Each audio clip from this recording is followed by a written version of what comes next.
সমাজসেবা ক্ষেত্রে পাচ্ছেন জনাব মাহেরিন চৌধুরী মরণোত্তর।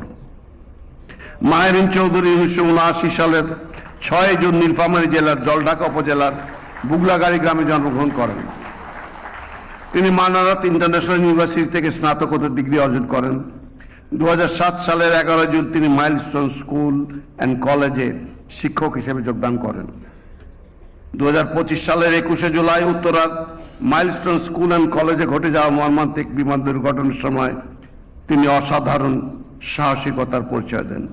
নিজের জীবনে ঝুঁকি নিয়ে তিনি অগ্নিদগ্ধ শিক্ষার্থীদের উদ্ধার করার চেষ্টা করেন এবং 20 জনেরও বেশি শিশুর জীবন রক্ষা করতে গিয়ে শেষ পর্যন্ত নিজেই অগ্নিদগ্ধ হয়ে প্রাণ হারান। শিশু শিক্ষার্থীদের জীবন বাঁচাতে মহিয়সী মাহেরিন চৌধুরীর আত্মত্যাগ সারা দেশের মানুষকে গভীরভাবে নাড়া দিয়েছে। সমাজ সেবায় গৌরবোজ্জ্বল ও কৃতিত্বপূর্ণ অবদানের স্বীকৃতি স্বরূপ মাহেরিন